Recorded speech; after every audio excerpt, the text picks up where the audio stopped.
Hello, Stoned Apes and others who are curious about the healing powers of psychedelic medicines. Welcome to the Stoned Ape Reports. I'm your host, Stuart Preston. Each episode, I talk to another Stoned Ape, somebody who has experienced the transformational powers of psychedelics, or with a practitioner who works with these medicines. In this episode, I had the pleasure of speaking with Sophia. We discussed the trauma of separating from a strict church, or cult, and how entheogens helped her get through that. Please enjoy this episode with Sophia. Sophia, thank you so much for talking with me today here on the Stoned Ape Reports. I'm really excited to learn about your experiences. I think that they're unique. I hear from other people who have dealt with a similar type of situation in life, but you'll be the first person I talk to really kind of dig into this. So if you could tell us a little bit about kind of what brought you to your psychedelic entheogenic journey. Yeah, definitely. So I was actually reflecting about it and realized that I had a little bit of experience with mushrooms before my really formative journey, where I had kind of just a transformative experience.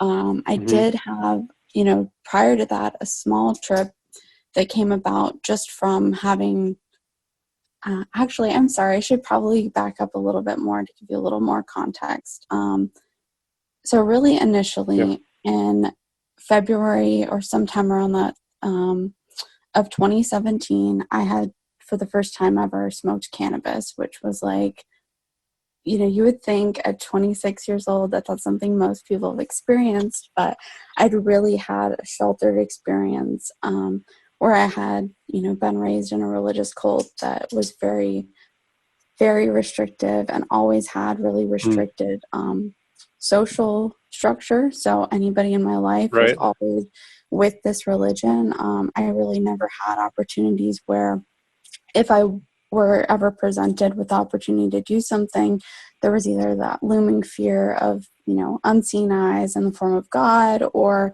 just knowing that really someone in my life would find out.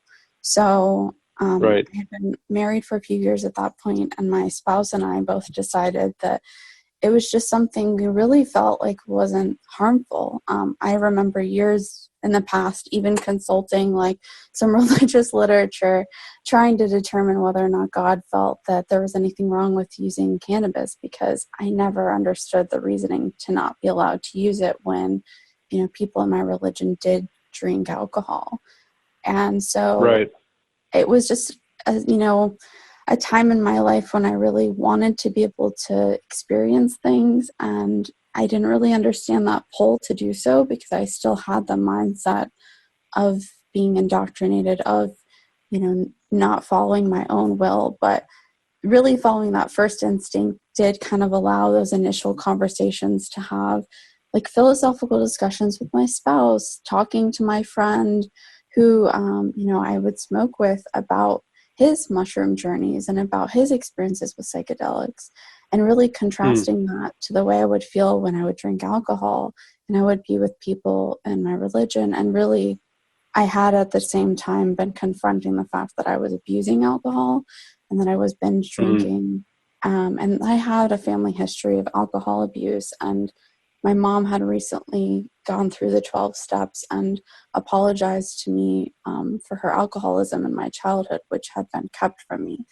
So there was a lot regarding substances coming up for me emotionally at that time, and I was feeling really unprepared and unsupported to deal with how I felt about them. And the only thing I was really finding solace in was exploring these entheogenic realms. And so my friend kind of talked more extensively about his experiences with mushrooms, I just thought back to something my spouse had said, where he felt like maybe smoking weed wasn't the most mature move, right? Or like maybe there was something wrong with what we were doing, because that was the mindset we were in. But, he said we might not be maturing, but we were growing as people. And that thought and like that idea just kind of struck me. And like, I'd never really grown myself as a person before. Like, it had just been not a concept that was accessible to me. So with that in mind, I had an initial mushroom journey that was really small prior to the one that I'd emailed you about, that I'd kind of forgotten about in the back of my mind, which I'm glad that I did. For anybody who has no experience with psychedelics, I think it is important to be introduced in a gentle way to that space, because there was just things and, experiences that I'd never felt before, that I had no frame of reference for. And because my religious upbringing also was very, I guess, antiseptic is a good way to describe it. So, a lot of people might have religious experiences that mirror psychedelic experiences.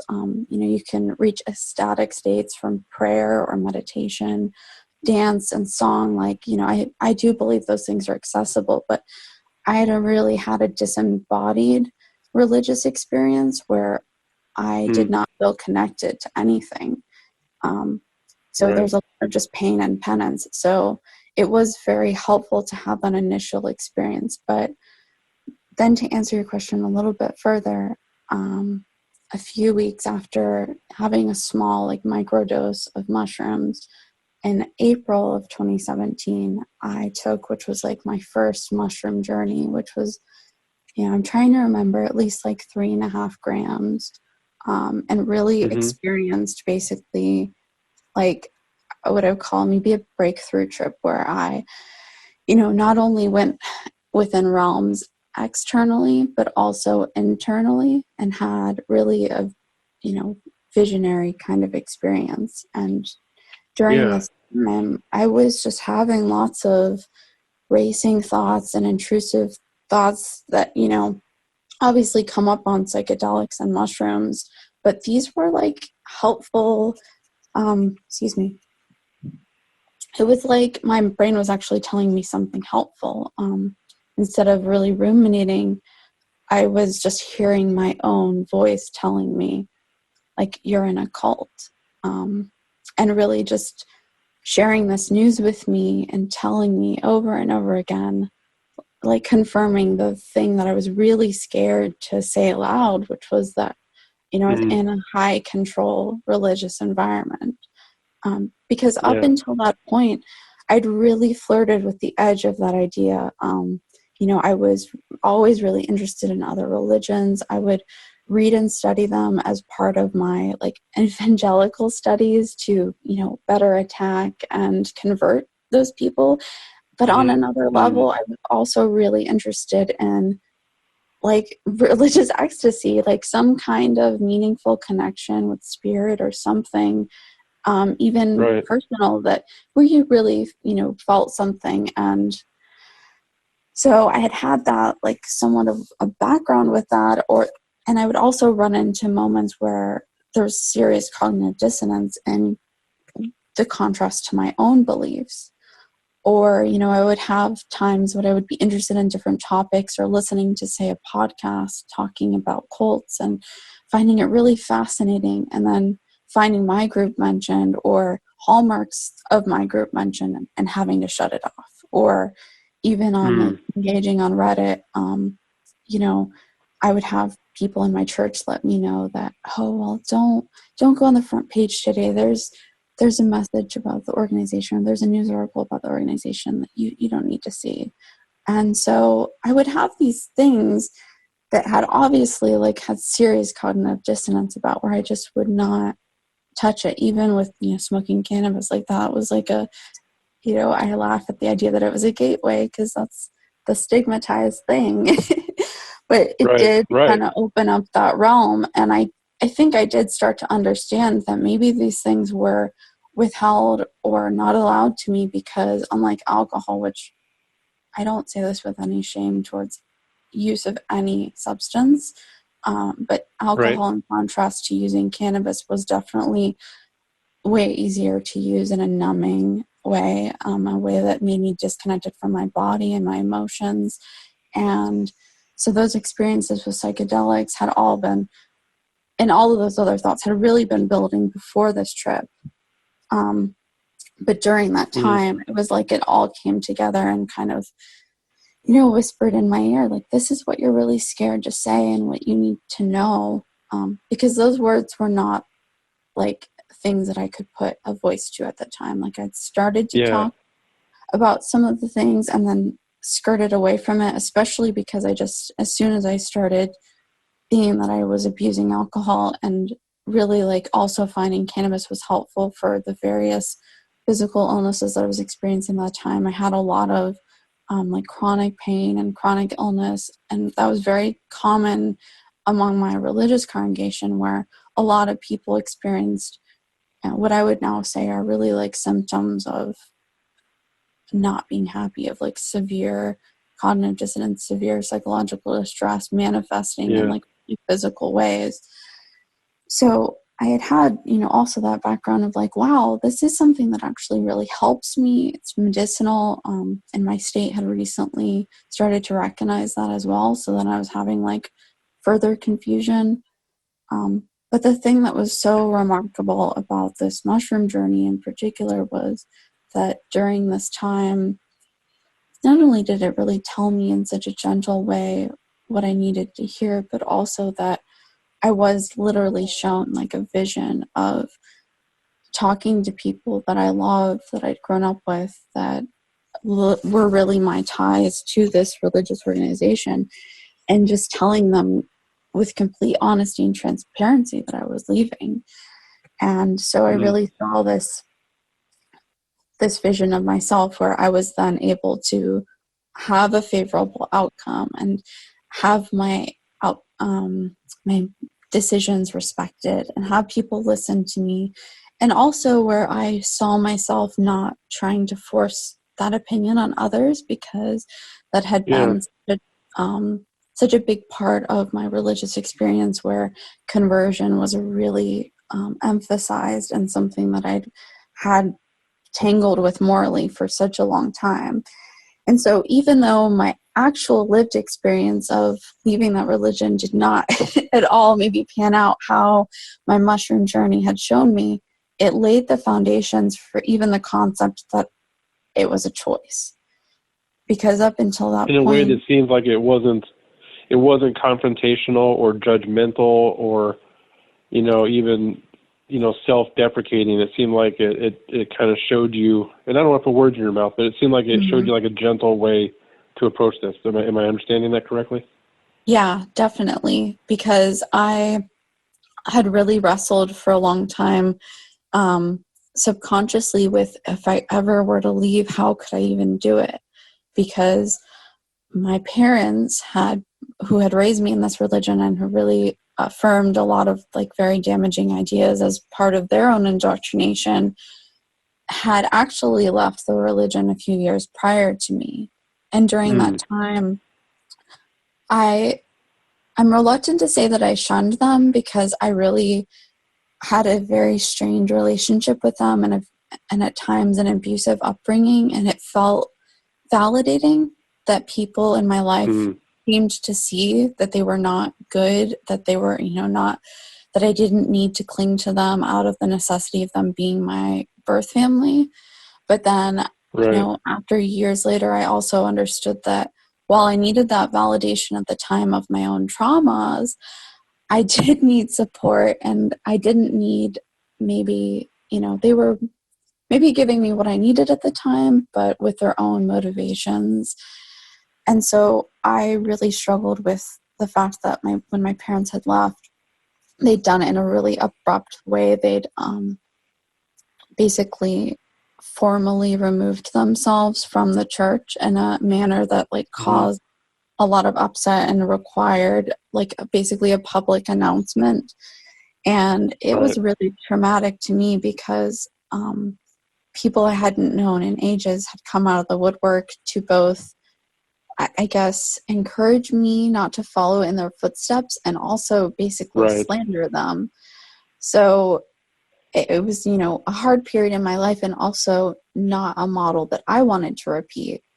So I think how you put that is just definitely very accurate, because even though, like I said, that there still ended up being a very difficult process, I really was able to use that as a foundation that I could talk to people from, like, speaking my own truth from.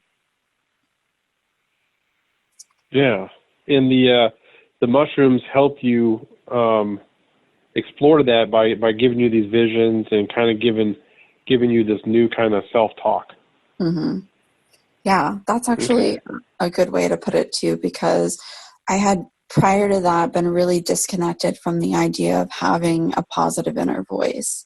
I'd been in therapy on and off in the past and been kind of familiar with the concept of like a pathological inner critic or an internalized negative voice, but I never felt like I could either kind of break past the negative rumination that would happen or also cultivate my own inner voice. Like, I don't know if that concept had never been presented to me before, or if it was just not something I'd ever felt capable of, or also, you know, part of my indoctrination was really that not only is your body like weak and wrong and sinful and flawed, but also that your heart and your mind are not trustworthy.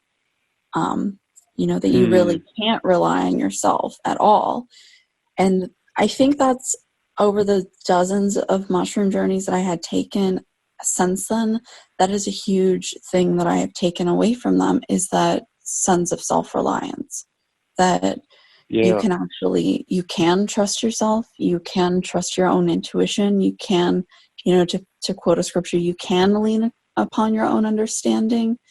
And that's like a very difficult concept to introduce to yourself when it's not even been part of your frame of reference. Like, it's hard to know that you're missing something intellectually or conceptually that's just never, you know, it's, what is there to miss when you've never even like had that? Yeah, that's interesting, because you mentioned, because obviously the journey here helped you see things clearly and find a path to get to where you needed to be. But like you said, you didn't really know what to expect, you know, once you kind of made that separation from your church. But you mentioned to me feeling open and feeling free, and these seem like new ways of thinking for you. Mm-hmm.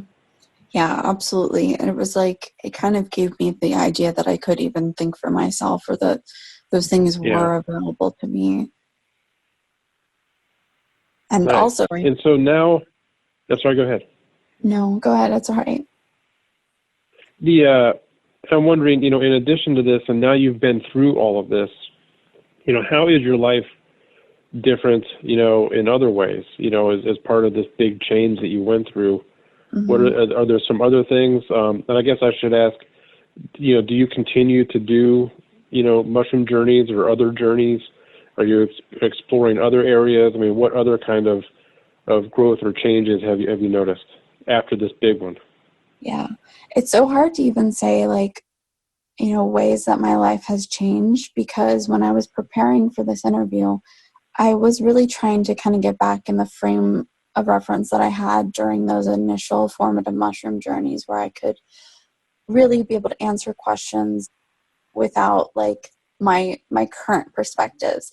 And it was really hard, because there are just, you know, incredible ways in which my life has changed. But I think a good example to cite is just that I'm now enrolled in college, which is something that I was raised just with the like absence of allowance towards higher education. It was really demonized. I had dropped out due to like a bunch of health issues when I had been like probably 19 or 18 years old. And from that point on, like, no one in my life was supportive of me ever re-enrolling in school. You know, I would try and go back, and, you know, people would kind of like either kind of in a socially controlled way tell me no, or just flat out tell me like, you're not doing all you can for the congregation right now. You don't have time for that.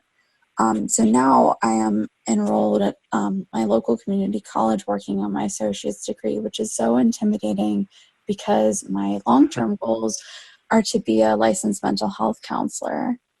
And so, yeah, so I definitely have a lot of schooling. But one of the things that I think can answer your question a little bit more fully is, I hope that by the time I do obtain my master's degree, some of the things that will be more accessible legally to me would be offering psychedelic integration. and maybe even working with people directly in like a one-on-one clinician setting. Of course, there's like some really great research going on, but it's also still just very confusing as far as how clinicians are legally allowed to work and study things. So that kind of informs like the second half of some of the things that I've been involved with, which is working with Students for Sensible Drug Policy. And that's something that I started fairly recently, was the chapter, because entheogenics have a huge place in my life. The first year that I initially started using them, I had gone on I think probably a dozen or so mushroom journeys. And I think that is something I credit to getting me through those periods of time that were honestly so isolating and so difficult, and left me in like a state of suspended animation where I'm having things,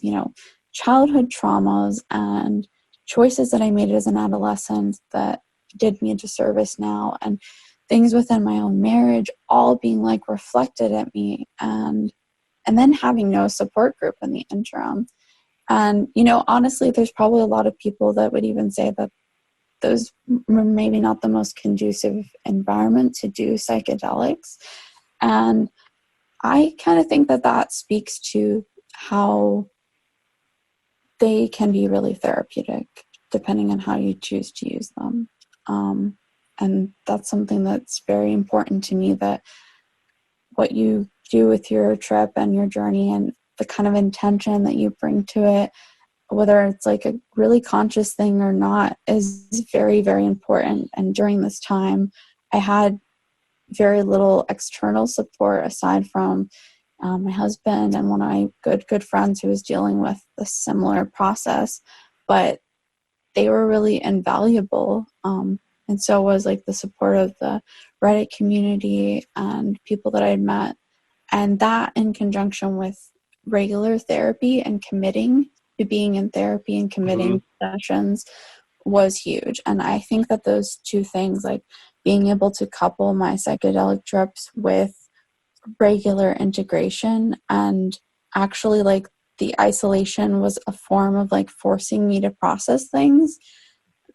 Those, it's like one of those things you never want to go through something like that. And at the same time, like speaking to you now, I can reflect on those periods and think that they really came together in a way that forced me to overcome a great deal in a fairly short amount of time. Yeah, and now you look back on it with this whole amazing new perspective. Mm-hmm. Definitely. A new way of thinking. Because initially when I left, and that year, like 2017, I had jotted down like a bucket list of things, and I'm like looking at it now. There some of the things were like to donate blood, to get my nose pierced, to watch demonic movies, to go to a yoga class in public. And I mean, some of them they actually sound just too absurd to even read them out loud because they're really simple. But I came a point of maybe a year or maybe more, maybe a year to 18 months ago, where I remembered I'd had this list, and there are things on it that I've checked off that had just not even fazed me, that they were bucket list material. They were just kind of part of my everyday life. Like, I'd really wanted to do LSD for a long time, especially because it's just had such a major influence in, I guess, what people call the psychedelic renaissance. And, when I did finally have an opportunity to try it, it was a really wonderful experience, and I have a lot of good things to say about it. It also didn't faze me like I expected it to, which was a really beautiful thing, coming from like a frame of reference only, maybe a year and a half before that, where I would have been petrified to even do that. I might have thought I would be touched by demons. It's a conversation I'd had very very recently to doing mushrooms, was someone warned me of that. So yeah, that's interesting. I also came to LSD after mushrooms, and it ended up being an amazing experience, but it felt a little more sterile or clean Yeah. compared to a mushroom experience. I'm kind of relieved to hear somebody else echo that idea, because I think it's something that's really interesting and somewhat divisive, because you also have people who are more on the side of it from like an entheogenic perspective, that mushrooms are quote unquote more natural, and there's like some virtue signaling about that. But at the end of the day, I'd really agree with you. I loved LSD, and I think it does have a really amazing place. I would love to know more about the pharmacology of it and see that studied. I never felt like it touched the level of like experience that I had on mushrooms, and I don't know that I could really conceptualize it any better than you did. Yeah, it's interesting. I bet more people do feel that way. So this whole experience, really quite incredible. I almost had this vision of you just kind of walking out of a cloud and into freedom. And do you share this specifically about psychedelics, about entheogens? Do you share this with other people? Have you had anybody from your church come to you and say, me too, whether about psychedelics or about just feelings? What about other friends, family? You've mentioned your husband a few times. I assume, obviously he's all on board with this, but, in talking to people outside of a typical psychedelic circle, have you had those kind of conversations? And if so, what kind of reactions have you gotten from people? Yeah, I love that concept you said of me like walking out on a cloud, because there was definitely moments in that initial journey where I really felt like that. I felt like I have to be really open and honest, and I've tried to live my life since then like that. It is kind of a constant daily battle in reprogramming my brain to allow me to listen to myself. But one of the big things has really been being honest with people about my experiences with psychedelics when it's appropriate to do so, and kind of challenging that idea that there's something stigmatized about these experiences, or there's something wrong with you if you choose to engage with these drugs, because I think ultimately it just has such a tremendously healing potential. I kind of feel like it's not something to be ashamed of. So Right. Definitely within my inner circle, I've been really fortunate both to have people who have also left my church who I've been able to have psychedelic trips with, which has been really healing, as well as like having trips with my husband just individually. I think is just such a beautiful thing, like to have a partner that you can engage in that space with and feel safe with. And unfortunately, I wish that I could have more contact with people from my past. I think that the thing that I would want to probably emphasize is that I ended up having a really incredibly lucky time of it, where the friend that had gone on this really facilitated our first several mushroom journeys was going through a similar experience of doubting and questioning, and my husband had really been doubting and questioning around the same time. So the three of us having those formative journeys, I think, allowed all of us in our own way to make our own exits. And it wasn't until after that break that another few people that we knew did end up reaching out to us. And since then, we were really able to form like a support system for each other. And a lot of that did include holding space for each other's psychedelic experiences, even if it wasn't having journeys together, which definitely includes that, but really also being able to help each other process and having that shared frame of reference has been amazing, and something that I don't know that many people, well, actually I know that many people from my upbringing have not had. My friend had recently lost one of his close childhood friends. And we know so many people who have been affected by suicide or drug overdose or like unexpectedly, and really just died way too young because of oppression and because of shunning and really being mistreated and not being able to be helped in the way that they needed to. And so it has, because of that, been so important to me to talk about it. And so I've surprised how positive the feedback has been, as far as like sharing those experiences with other people. It's actually led to some really amazing conversations, and also other people I know either having their own experiences with entheogenics or maybe growing and expanding those relationships by sharing them with them, or even just helping overcome some of that feeling that you have. Like, I'm sure you can attest to this, having given your own psychedelic experiences, that sometimes you can really feel like an alien afterwards.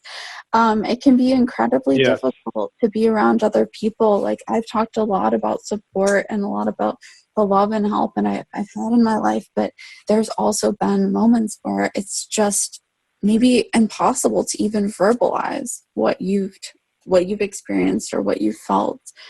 And so yeah, it's so important, I think, to talk about when you can, because then you can also help somebody else feel like they are not as alone and that they are not as isolated and they're maybe not as alien as they think they are. Yeah, exactly. It's very inspirational. Anything else you want to share in general before we wrap up? I don't think that anything in particular comes to mind. I just really do appreciate the opportunity to talk to you about this. I think that it's really important in general for people to share their experiences because, like I said, it's just so transformational. It can really give people a sense of healing and catharsis that I think, within reason, anybody really should have access to. Yeah, me too. And I'm so grateful for you to come here and share your story. It's an amazing story, and I'm really excited for the time when you get that master's degree and you start working, and hopefully at that point you can legally introduce, psilocybin and some other entheogens into your practice. And I'm super happy for you, Sophia, and I'm really grateful that you came and shared your story with us. Thank you. That concludes this edition of the Stoned Ape Reports. Thank you for listening. Please follow us on Instagram at Stoned Ape Comedy and subscribe to our newsletter at www.stonedapecomedy.com. Again, thanks for listening, and catch you next time, Stoned Apes.